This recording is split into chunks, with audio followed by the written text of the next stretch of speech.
Welcome to the podcast Running Toward. This podcast tells stories of ordinary people who couldn't look away once they saw the hidden crisis in foster care and the families impacted. Our guests share heartbreak that led them to take reluctant and unexpected small, faithful steps toward the most vulnerable in their communities. Not because they had a plan, and not because they felt ready, but because they couldn't unsee their pain. You'll hear how people living normal lives discovered that getting closer changed them. Their comfort mattered less, their grip on uncertainty faded, and their faith got feet in quiet, everyday ways. Ending the crisis for one or for all isn't a quick fix. It's a long, slow, often messy journey alongside one of the most overlooked and misunderstood groups in our community. Running Toward gives you a front row seat to the hidden crisis in foster care and the families impacted, and to the ordinary people who choose not to look away. Welcome back to the Running Toward podcast. Today we have Lisette, who is in to talk about their foster and adoption journey. Not necessarily a planned journey for them like many of our guests, but you'll get to see and hear kind of how they walked through it, made decisions, tough decisions, unexpected decisions, but landed in this space, this messy space that we all get to talk about and learn from and grow from. So thank you so much for being here today. Of course. Thank you for having me. So tell me, what does like a normal Monday or Tuesday look like in your home? So right now for summertime, the kids and I are off. I work for school, so I get to be off with them in the summer. So I coined the term summer at home mom instead of stay at home mom. So, that's good. So just entertaining them, feeding them, trying to maintain some sort of balance between routine and having a lot of fun. So we were just swimming, very recently. We're going to go to the movies tomorrow, so stuff like that. And how old are your kids? I have 3. The oldest will be 12 next month. The second will be 9 next month. And then I call her baby, but she's a toddler. Yeah. She'll be 2.5. There you go. So those are my 3. That's awesome. And obviously I'm married to my husband, Nino. And he works outside the home? So he works remote, kind of regional, in and out of the home, but his office is based from home, does a lot of traveling, meetings in the community, and then some virtual work at home stuff. Good. So we're going to flash back to before all things foster care, but before any of this was kind of part of your family, foster care, adoption, what were your, kind of take me back to the early years maybe of your marriage and what you guys were thinking about family planning. What was the game plan? Had y'all talked about it? Did you talk about it when you were dating? Like, what did that look like for you guys? What did you think, the path would look like? So, dating and getting married, it wasn't like one of our main goals. We didn't talk about adopting or fostering when we first met or early marriage. But we have exposure to it. I have a cousin that was adopted from infancy. And so I grew up with an adopted cousin who was just family to us. Right. But I always thought that was an amazing concept. And so it wasn't out of the question for us, but it wasn't like something we went into marriage saying we're going to do this. It really kind of started to become a topic, at least in my mind or my heart, after we had our firstborn, because it was a pretty challenging experience for me. I say he's a textbook baby because he was born on his due date. Wow. He was exactly 8 pounds, and he was healthy, and the pregnancy was great, but it was the delivery and the postpartum experience that was really challenging for me. I kind of got bad postpartum depression and anxiety, which I wasn't expecting. Yeah. And then I also started having some pain, like chronic pain, and I thought it was related to the delivery, and it ended up being psoriatic arthritis.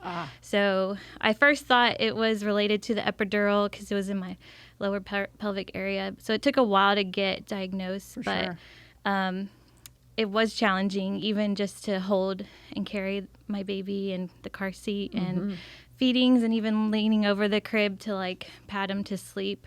It started to become debilitating, and so that was kind of like a shock for me. For sure. And it kind of I was already struggling emotionally, and then finding out I have like yeah. chronic pain, and now being diagnosed with this chronic condition that I'll have to work through the rest of my life. So sure. I was in culture shock, honestly. And your own new mom. Yes. Who's probably not getting a lot of sleep. Yes. And I tell people, like, we had just been married a year. Yeah. We got pregnant when like 4 months into our marriage. So right after our 1 year anniversary, he came the month after. So we were newlyweds. I had just moved out of my parents' home like the day we got married. A lot of changes. Yeah, and I was a new nurse. I had just graduated and been at my job 1 year prior to being married, and so it was like going on my second year. It was a NICU nurse, and so pretty intense job. And then so yeah, I was just trying to balance a lot of things. I mean, new wife, new job, new mom, and then now this new diagnosis, and sure. Honestly, I had a hard time. I was looking forward to being a mom, and thought I'd be really good at it because I love children and I couldn't wait to be a mom. And it was actually really hard for me and very challenging. And I loved my husband, I loved my baby, but the experience postpartum wasn't very pleasant. So there was a time where I was like, I just don't love this. I don't love this season. And it got to the point where I was like, I don't think I could do this again. Yeah. And so that obviously was kind of a hard pill to swallow, and especially talking to my husband. I mean, I wanted 4 kids. Yeah. And my husband, wanted between 2 and 4 children as well. So we did talk about that, when we were engaged. And this kind of changed that conversation. And because I had to start medication. They call them biological injections, and so the ones you see all the commercials about. And so a lot of those are not safe during pregnancy or had been tested at the time. And so I would have to make a choice, to be off medication in order to go through another pregnancy. And so, choosing the arthritis pain and then another delivery, that was, for me, the first one was very traumatic and painful as well. And so I really didn't want to do that again. My husband really wanted more biological children. Yeah. And so 3 years later, my daughter was born. So my first 2 are biological children, and our third is our foster to adopted child. And so that brought on its own challenges because just a little.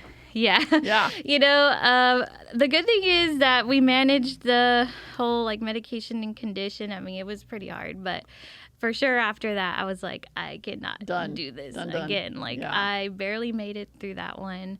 And really, your body was telling you. Yes. I mean, it wasn't, that and the body was communicating. My mental health too, like for sure. And I was like, I want to be like, I want to enjoy, I want to be present, I want to be healthy for my family. And so it really just became a tough choice. And so that was, honestly, there was some grief, like looking back, I had to grieve that 100%. Process of, not being able to have this big family biologically. And then just, I felt guilty for having to choose between myself or producing more children and stuff. And so there was a lot of guilt and sadness, like grief related to that. And so that's when, again, after the first pregnancy, I did kind of bring up like, hey, like, I don't want to have any more biological. So did y'all have foster? Like, I know you said you had a cousin that had adopted, but was there like foster connections? Like, was that even part of your story, or were you thinking straight adoption? So in the beginning, foster wasn't a part of our story in our life. However, like through both of our jobs and church ministry and different involvement with nonprofits and stuff, that we encountered different foster families. And so a good close family friend of ours had fostered to adopt 2 children. The 2 children were not related. They were 2 different cases. Right. But we didn't know them during their fostering journey. We met them after the fact, after they had already adopted. And then, like in the NICU, I would get exposure. For sure. from CPS coming in, and then sometimes even foster parents coming to do discharge teaching to take the baby home, or CPS would take the baby home, and we didn't know where that baby was going to go, but they were going to find them a foster home. And so also there was a nurse there where I worked that she had fostered while she worked part-time as a NICU nurse and then also fostered. And she was only fostered, not adopt. She knew that she would just take in, I think primarily babies at the time. Well, as a trained NICU nurse, you got some skill set. So she did that, and I thought that was amazing, and I kind of asked her a few questions, and then some people in our church, another family, it wasn't actually technically foster, so CPS was involved. We knew the mother and her daughter was having a baby, but there was drug exposure, and CPS was already going to be involved. And they even actually asked us if we would take that baby into our home, because she had already taken in 2 other grandchildren. And at the time, we weren't ready, and we didn't know what that would look like. And we were still in the process of building our family that we didn't know. But after the fact, I kind of thought well, why couldn't we have done that? So it kind of, all these little encounters over time, like running into people's stories and encountering it, kind of just kept planting seeds in my mind that it was a possibility. So I kind of leaned more towards that versus private adoption, just knowing that there was need out there, and that we could help meet that need. But also, there was another story. Oh, so that ended up being a kinship placement. She just ended up having capacity. But there was also this single woman, young adult, who decided to foster. And it just, surprised me. I'm like, wait, you're single? And she's like, yeah, but, I'm ready to have kids, and I'm not, I don't have a spouse, but I have the capacity to do it. And I was just like, wow. And that really stuck with me. That she was doing that all on her own. And I asked her questions as well. And so I was just curious, and I kept a lot of that curiosity to myself for a long time. I didn't tell my family or my husband, but I thought about it. I thought, you know what, if someone would just hand me a baby, I think I could do it, I was like, I would skip the, pregnancy and the hormones and the delivery. And all this downstream that you had from... I was like, maybe that was it. Maybe all that is what caused the experience to not be as pleasant as I thought. And so I thought, well, maybe if, I had a second chance. So that's also part of my story, is that I feel like with the first 2, I wasn't ready, and I feel like it wasn't necessarily my choice. Okay, I'm ready to be a parent, and I, and so... because the first one was a surprise, and kind of the second one as well. And so I also feel like with fostering to adopt, our path there, I had gone through some counseling and some healing, and my kids were a little bit older, and so I was finally getting the hang of things. My condition was under control, and so part of me was like, I'm finally ready, and I feel like I'm in a healthier space, and so if I get to choose this, maybe it will be more successful. I feel like in some way I wanted to redeem myself as being a good mom. I could do this if you just took out all the other stuff. And so in some way it was for that as well, to see if it was, if I could still be a good mom, not that I'm not a good mom, but I guess the experiences that I had with my kids, I wasn't the best version of myself. You don't feel like you had all your full potential of being that, because you're physically, I was battling so much, mentally and physically, and I'm sure spiritually, and all the things, just a wrestle that you didn't just get to be present. And I was still young, and I was growing and trying to figure myself out, and who I was and where I fit in the world. And so it's kind of hard to do that and raise children. And so another part of it was the age. I was kind of okay, well, I want to make, for me, I don't know why I picked 33, and I was by 33 I want to make a decision, are we done having kids, or are we going to have biological kids, or are we going to pursue adoption or fostering? What really pushed us or me more down the fostering path was one, I kept encountering it, but two, I started to work at a maternity home for pregnant teens, and I was their nurse there, and so I was helping with the teaching them to be a new mom and what to expect for pregnancy, delivery, and postpartum, and helping give daily medications, helping with breastfeeding, stuff like that. And they had a caseworker and a therapist there. And so I kind of got more exposure in that job to the case management side and kind of the social work side and what's really going out there in the real world and the struggles and how people end up in situations where they would need to live in this residential facility. And so that was also a part of it. We did a lot of training for that because I worked there. I had to do a lot of training very similar to the foster parent training. Trauma training. Yeah. And so just the more you do those trainings and the more you learn about what's going on, it's just hard to unsee it once you've seen it. When you were going through nursing school and as you got into NICU, were you taught that just being born and going straight to the NICU is a trauma in and of itself? Did they, I guess in school, did they even teach you that in preparing the parents to come pick them up or leave or whatever, was that even a conversation of if your kid goes to a NICU, it's a trauma early in life because they're separated from mom and dad, they got all these beeps and lights and all the things. Was that?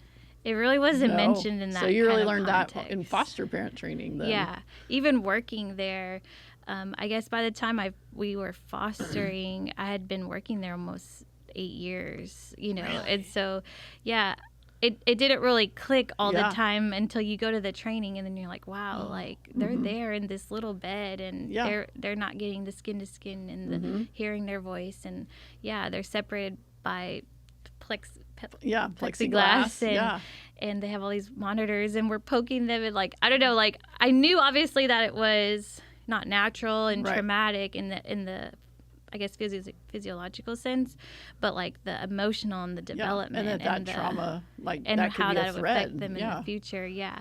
And so that's what was hard because in the NICU you only saw them in those in that beginning stage. So you didn't see the downstream of all of that. You don't see them later when they're in speech and physical therapy and the behavioral issues and the ADHD, all that comes after, including, them G-tubes and oxygen, other things that they struggle with.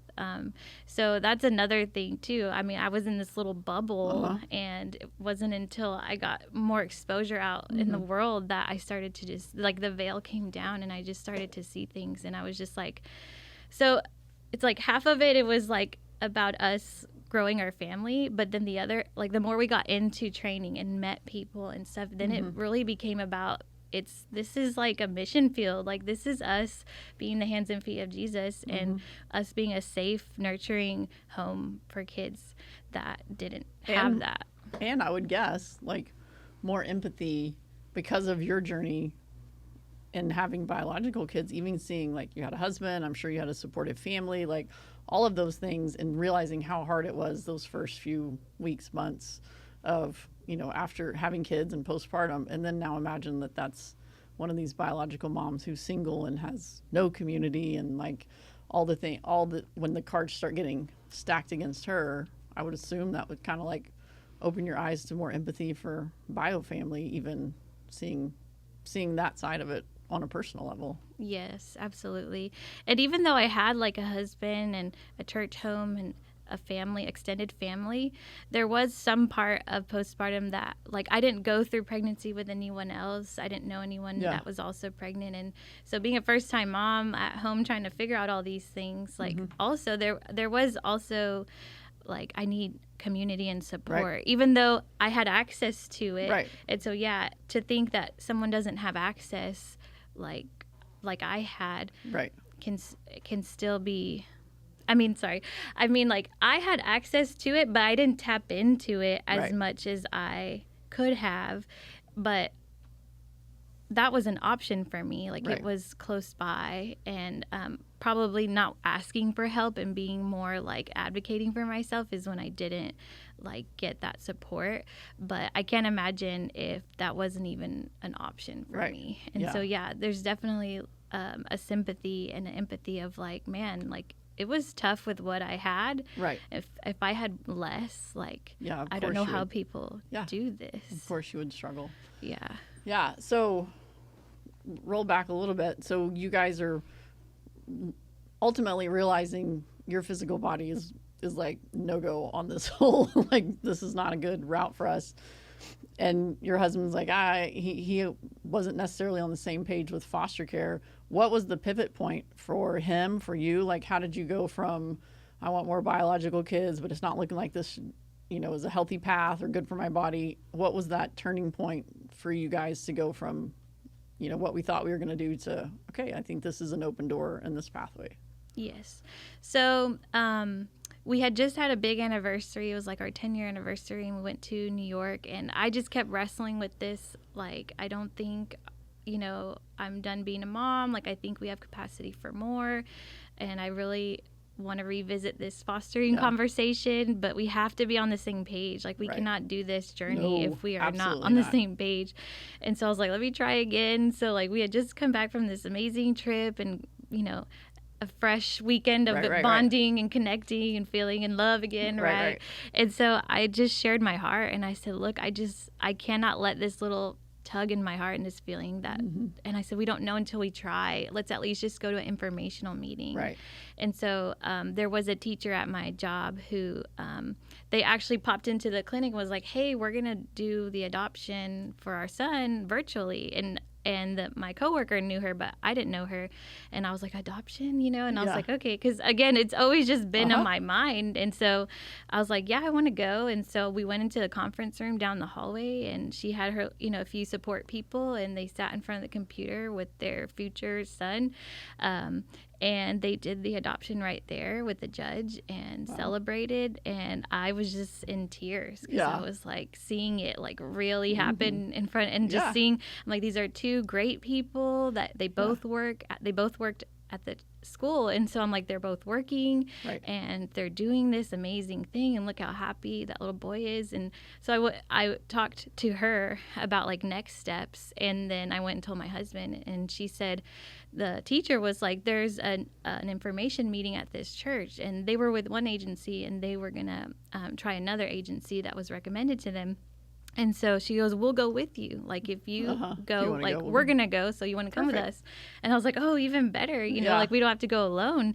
So I said, hey, let's just go to the meeting. Like, let's just find out, and let's get information, ask questions, and talk about it, And so my husband was like, okay. So we went to the meeting, and of course they give you all the statistics and all the truth, and him being a pastor and with a pastor's heart, it's like once you just realize like the call and the need and the opportunity, and it just spoke to his heart. And then, I always say, like, you could try to convince your husband, but then they hear it from someone else, and then it's like, great idea. Listen, You're like, I literally said that. So around the time of the informational meeting in this conversation, he had a coworker that they were foster parents, and it was at his new job, so he was getting to know them and found out they were foster parents, and they were about to adopt their first adopted child, and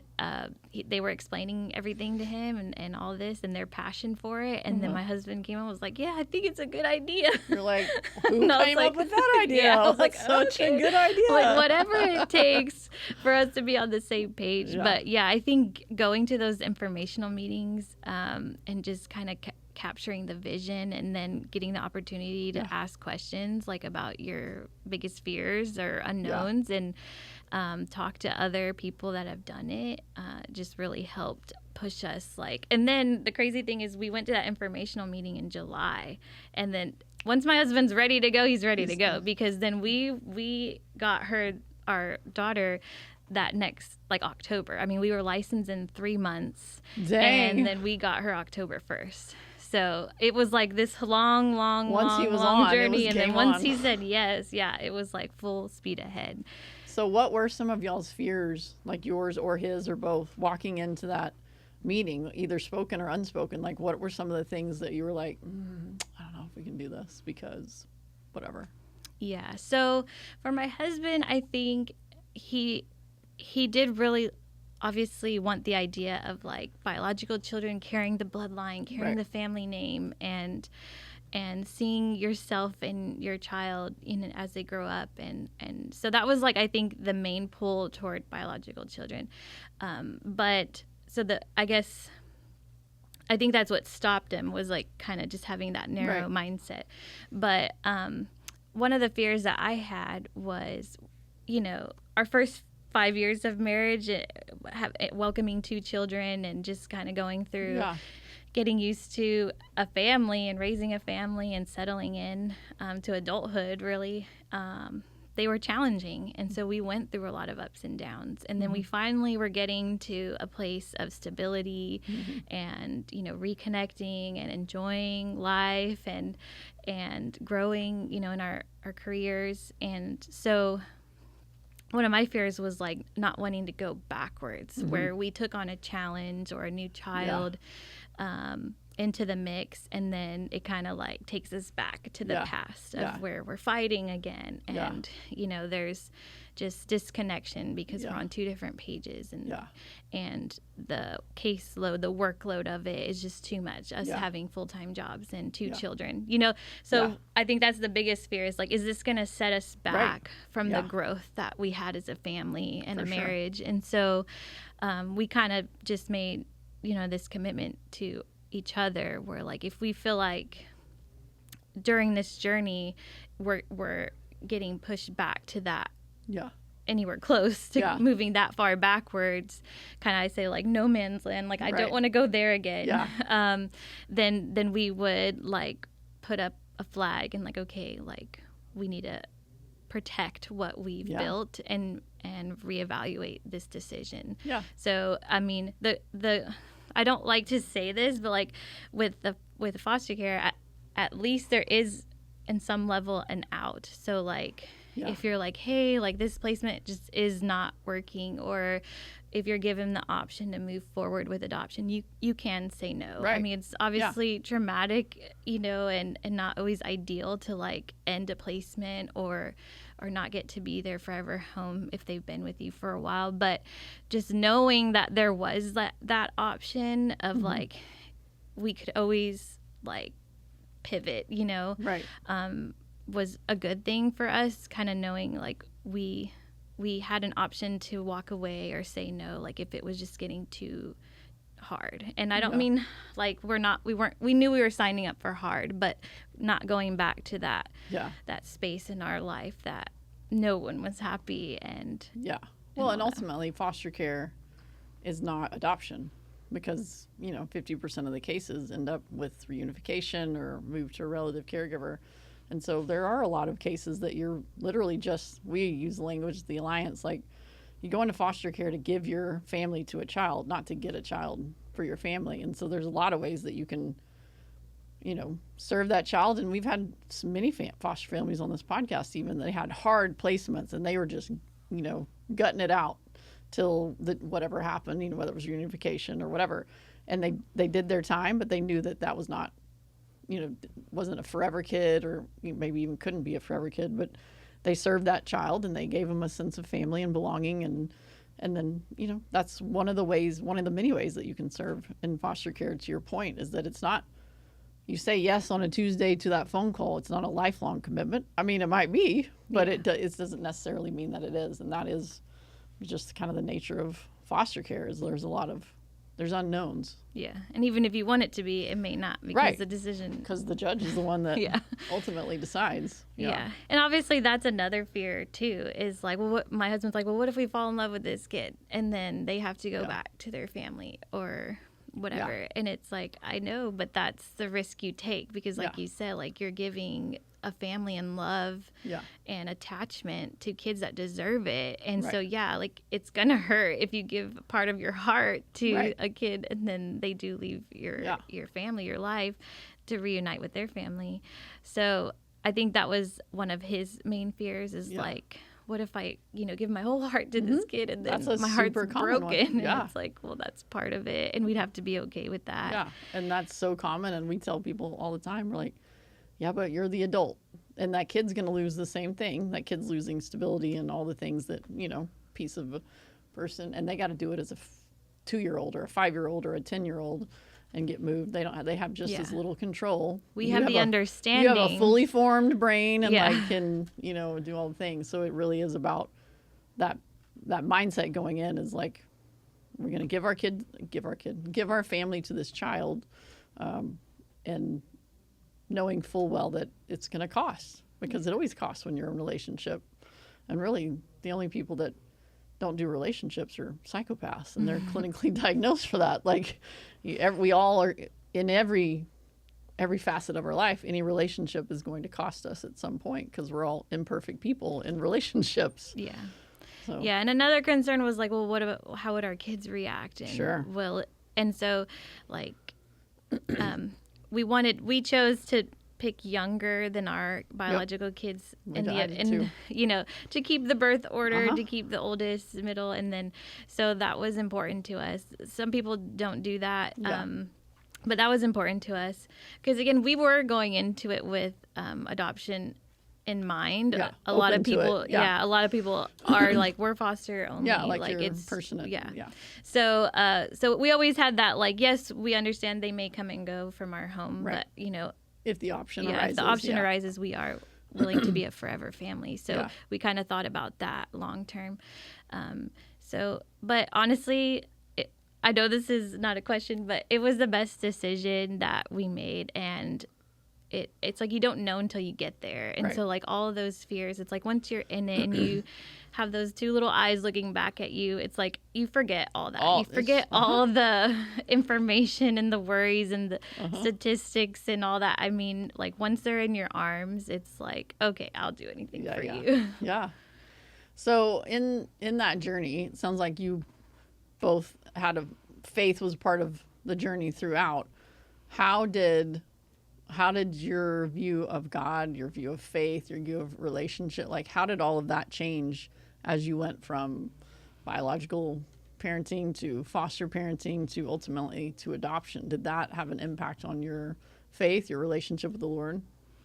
Yeah, it really just opened my eyes to the way that God sees everybody and that I heard this quote that you'll never look in the eyes of somebody that God doesn't love. And I was like, wow. And so like that also applies to these biological families, these parents, grandparents, these people that are abusing the kids or not, or neglecting them. And it's like God actually loves them and he still wants to redeem them. 100%. And so like, I know we can get upset and like hurt and angry because these kids are put in these situations that they have to be removed and now they're in your care.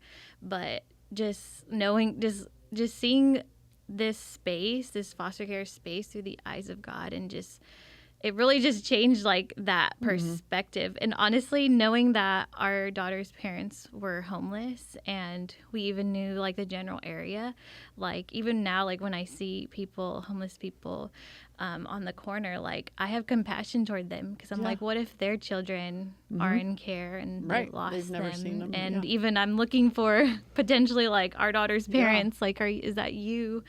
You know? Ultimately, a lot of those, I mean, statistics tell us close to 50% of those people that you see on the streets were in foster care themselves. Yes. And then I learned that too. And so it's like, man, it's like you think, oh, you judge them of why they're there. You're just not working hard. You're not. Yeah. Yeah. And then, when you learn like all the statistics of even like pregnant teens and trafficking victims, I'm like, and it's like, majority of them come out of the foster care system and came from broken homes. And so like it makes me tearful because it's like it wasn't their fault. Right. Like, you know, and yes, we all have free will and we make choices, but a lot of it, you know, what was done to them in the environment they grew up, I mean, it wasn't their fault. And so, yeah, there's an immense amount of compassion, and it's just hard, you know, to see it differently. Once that veil's been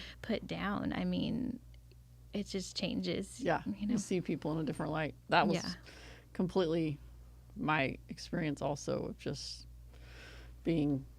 had the way that I viewed the world before foster care, and then the way that I grew and now view the world after foster care. And even when you see a kid like misbehaving and acting out, and you know, you could just judge like, oh, well, it's parenting, or it's the child, they're just a bad child, bad seed or something. And it's like, no, like that kid is going through something, and it could, like, one of my biological kids like struggled behaviorally, and I was like, we're like a normal home, you know, I'm not saying we're perfect, but like we were like a normal home. And so like, why is like she having all these behavioral issues and challenges? And so like that experience, having my own biological daughter have behavioral challenges and like sensory issues and emotional dysregulation, I was just like, wow, like, you know, before we've been judging these parents and kid combos, like, oh, well, they just don't know. Because everybody thinks it's input output.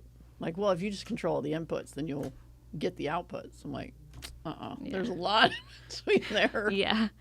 And so, like, yes, even like when we're out in public and we see a kid having a meltdown, like we have so much more compassion for that kid and for the person taking care of them. And we're also more aware, like, well, is that a foster kid? you know, or, you know, what environment, you know, what caused that behavior, and they're dysregulated, and maybe we should go help that parent, or we should go help that child. And instead of cutting them with a side eye. I tell the story. I don't think I've told it on the podcast, but my second daughter was in 3rd grade, and we were in the midst of fostering then. Like she'd been a foster sibling since she was like 2. So this was her world. And there was a kid in her class who was a bigger kid, like, you know, bigger in stature. And he would throw desk and like completely get dysregulated in class, and you have to clear the kids out. And but she would come home and she's like, Mom, I know something's going on in his house. Because even as a 3rd grader, she's like, if this kid's throwing desk and like losing it, there's something going on. And she started to be his friend and like ask him questions. Well, come to find out, he's being raised by a grandmother. His mother had been murdered. And then so the last day of class, they had like the inflatables, and they were, you know, doing the celebrate the end of the year. And he was going to run it, and some kids, you know, said some unkind things to him about him. And her teacher came over and was like, hey, he asked if you would run it with him because you're his friend. And so my daughter ran the little obstacle course with him because she took the time as a 3rd grader to do what most adults don't do and look beyond the behavior and figure out, well, if this kid's like that enraged, then there must be something hurting him in his life for this to be like this. So yeah, it is a whole... It's amazing what your kids absorb when you get into this, you know, community. And they start seeing the world differently that I didn't see until I was in my 30s. Yeah. And that's another thing. I'm like, this is a gift for giving to our kids by walking this faith journey out, by being this safe space for other children and letting them know, like, you know, not all kids have a good, safe home, and good parents or loving parents. And I mean, they may love them, but you know, a nurturing, loving environment that you're raised in, like not all kids have that. Exactly. And I do think that is a blessing. I hope my kids grow up to be foster parents at some point because of this early exposure in their life. Yeah. So now you guys have fostered and adopted, and you said something about your church community. Where has church played a part in either your journey during it or now afterwards? Like, are you guys still fostering? Are you done with that side of it? Are you doing other things? Like, where has your foster journey landed now? Okay. So our first church that we attended didn't have a foster adopt ministry. So when we were really like taking it serious, like, okay, we're going to go to the information meeting. I knew, as being a new mom needing the support, right? You know, was very crucial, and I wish I had more support, more resources. So I was like, if we're gonna go through this, like signing up for hard and signing up for different, we're gonna need a support system. Right. And so we asked at the informational meeting which churches had good foster adopt ministries or support groups, and we were given a list. And so we kind of just went through that list and kind of looked around, asked around, and so we chose a church that had a good foster adopt ministry, and we started visiting that church and kind of just testing it out, trying to get plugged in. We met the group that we went to the support group, I believe, before getting licensed, just to go ahead and start like getting to know families and ask questions, and they meet once a month, and so that was really good.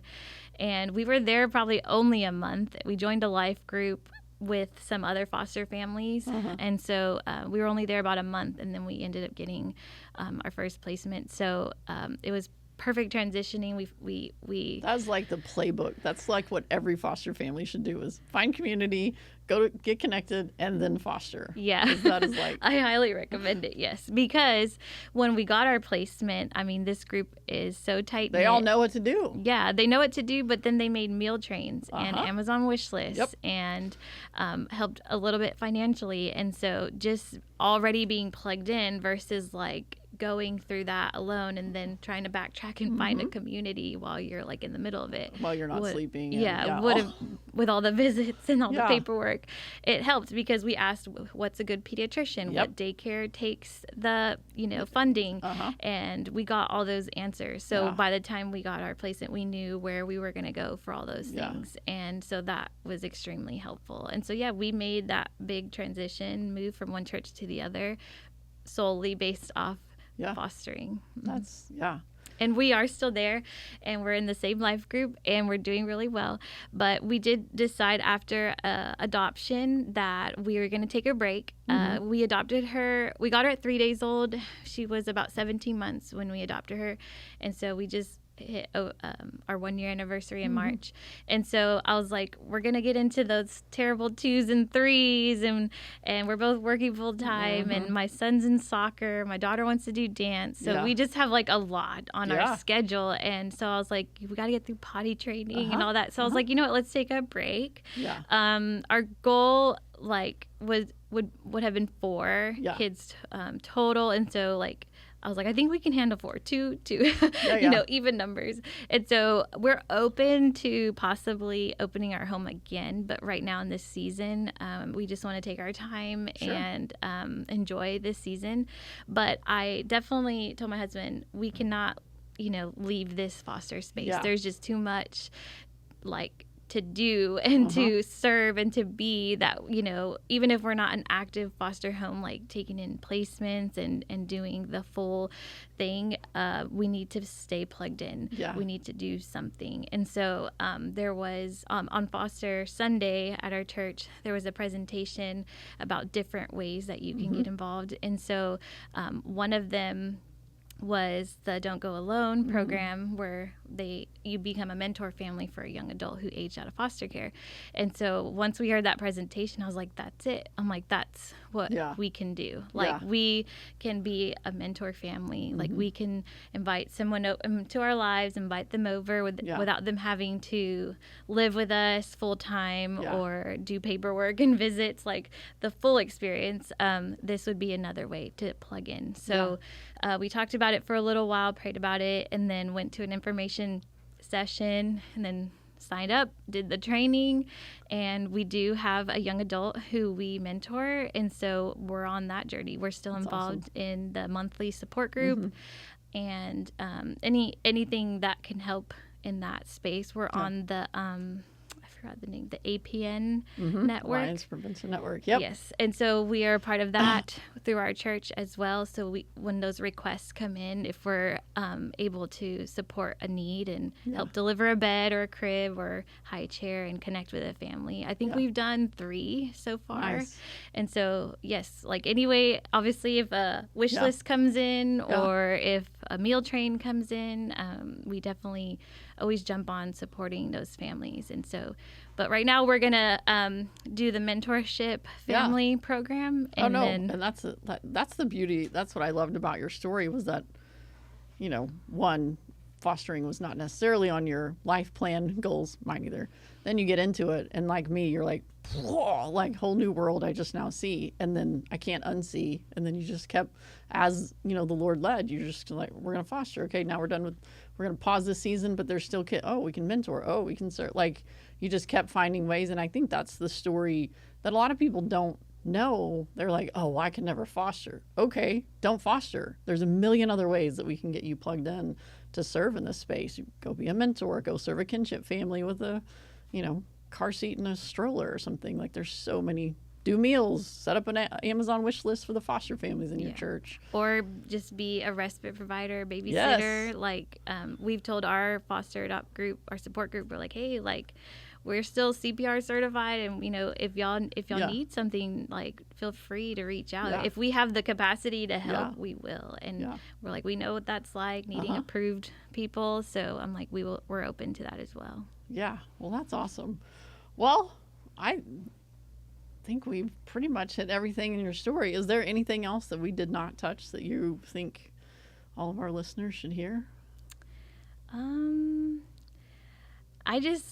The message I keep hearing is, like, you don't know until you try. Like, you don't know if you're capable, if this is what you should do until you try it. You know, like, go to an information meeting, like, talk to other families, like, just go visit a support group or a church, like, talk to somebody. And, like, I think the more information you have, I think that's what really helped us. At one point, someone told me that you couldn't be a foster parent unless one of the parents was a stay-at-home parent. Yeah, and not so true. For the longest time, I thought that was the truth. And I was like, well, we're both working and we both need to work. And so we can't do that, right now. And so I thought, well, man, like, then that door is closed for us. And it wasn't until I talked to some other people, I'm like, wait, y'all both work? And they're like, yeah.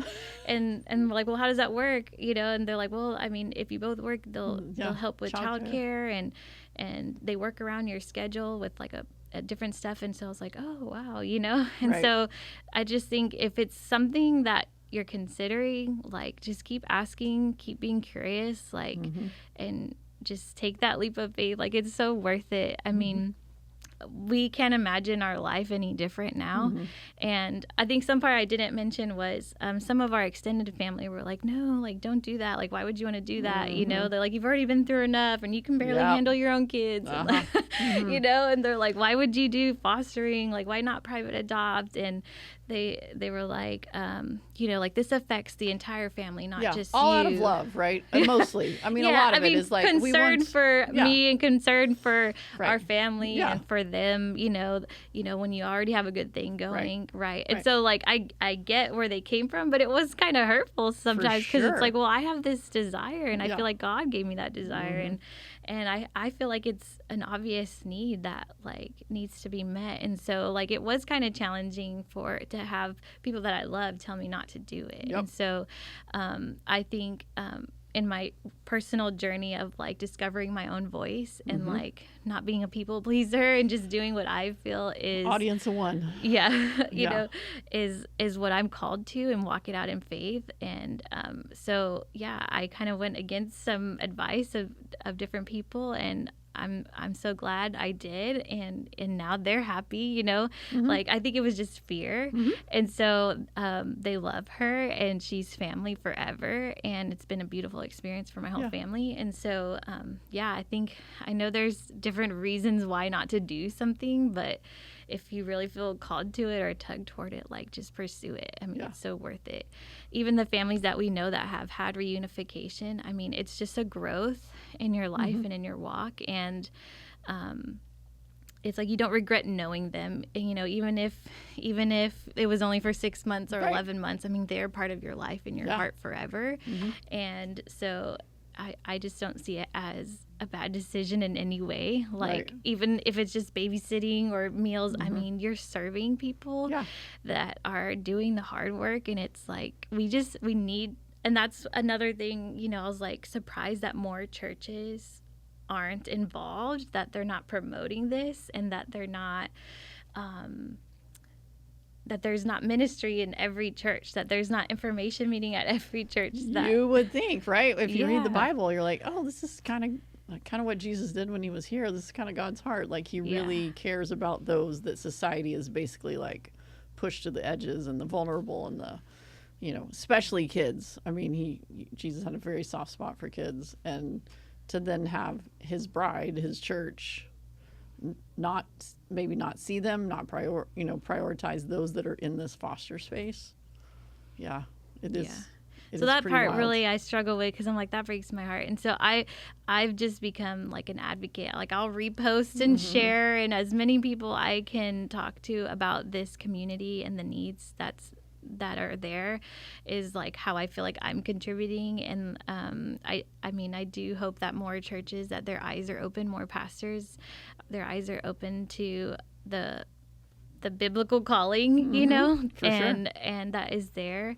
And I believe it can happen. I believe, it will. And, but yeah, I was just like, wow, like, how come more people aren't doing this? And I do know it is a sacrifice. It is a challenge. And sometimes it's an uncomfortable topic too. For sure. And also, like, for some ministries, maybe like the fact that the government and CPS is involved, it's kind of like don't want to go there kind of a thing. But it is just so needed, and it's so rewarding, and it's so biblical that it's like we have to push past those barriers and just get out there. So I'm very passionate about this topic. Of like, I am just a little bit too. So. Well, thank you so much for spending time and sharing your story and sharing your passion, and just, how you were faithful in all the little curveballs that, life kind of threw you, and just kept moving forward. And I think that's a lesson for all of our listeners, is like, it's my story too. I had this plan, and then life happened, but keep pursuing what's the next most faithful thing that I can do. And you don't have to worry about the 20 steps down. Just take the next one, go to the meeting, go babysit, go mentor, like, just do the next thing. And that's the beauty of the Alliance, is we're here to help you. We have a whole network of churches, a whole network of church engagement specialists, and incredible people that will help you through the whole process, whether you want to serve grandma who's raising our grandkids, that foster mom or biological mom, or the youth that's aging out. Just check out our website. We have a lot of ways for you to get involved and to help your church get involved. And so we hope to see you back next week. Thank you for watching.